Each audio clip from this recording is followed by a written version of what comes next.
Hi Genderqueerchat, it's Callie. Today's Saturday, and the topic this week is therapy. And this topic was suggested by a former contributor to the channel, Dylan, who used to make videos on the channel back when I first used to watch it, many moons ago.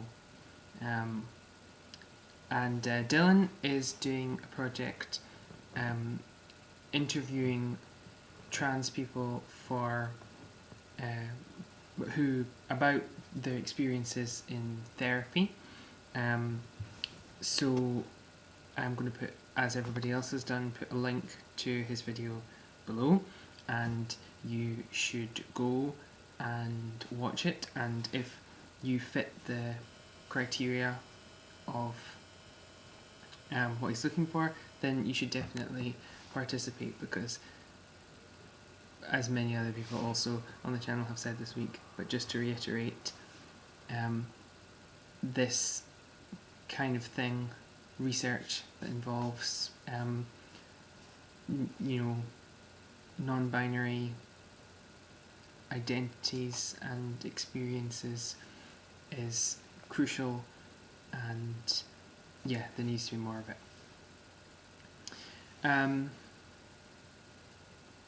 So the topic is therapy, and I was thinking in some detail about how I was going to cover this, because I've never been in therapy, and I think that it may be a cultural thing, like a cultural difference, that it's more common in America than it is in Britain, to undergo therapy. And obviously trans people who are kind of medically transitioning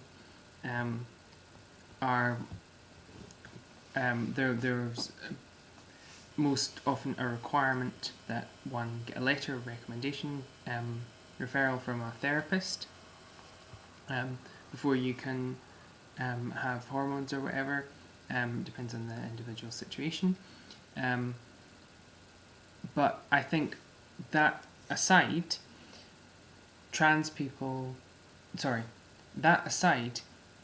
in America it's more common than in Britain for people just generally to see a therapist. Because I do know people who have been in therapy and have talked to me about it, but they are American. And it's not just it might, of course there's two parts to this. It might be that it's more common in America, and so that's why my experiences of talking to people about it are American people, or it might be that reserved British people do go to therapy and just don't talk about it. So I think maybe there's a little from column A and a little from column B there. And I think that we have a negative image of it. A lot of British people have a negative image of it. Like when you think about therapy, like you think of a scene from a Woody Allen film,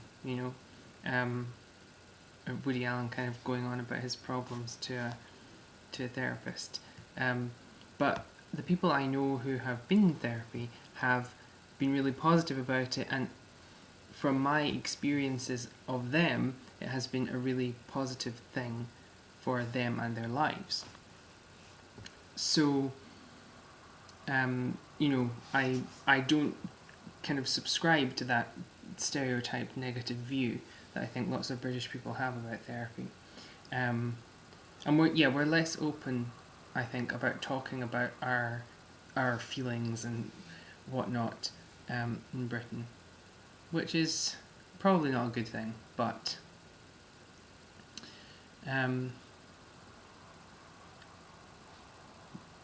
at the same time,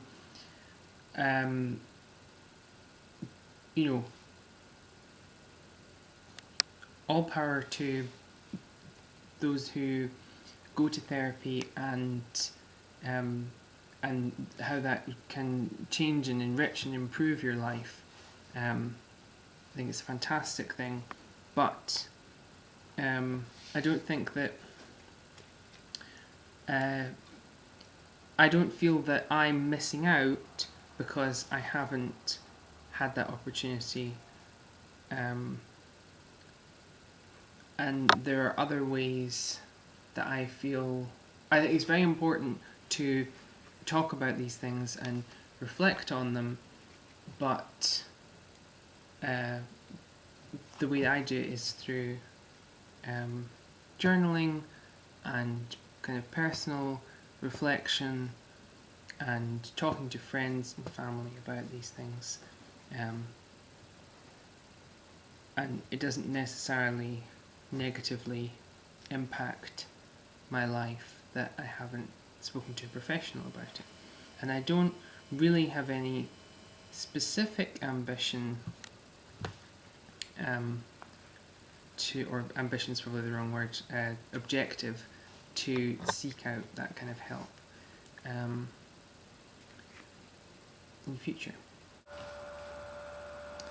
The one thing I think that I might maybe be able to gain from it if I were to pursue therapy is a gender related kind of thing. It would be giving me if I had a therapist who was kind of cool with sort of non-binary genders and talking about that sort of thing, it would be nice to be able to talk about that sort of stuff on a regular basis and work through those sorts of issues. But I don't feel... But that's not the only...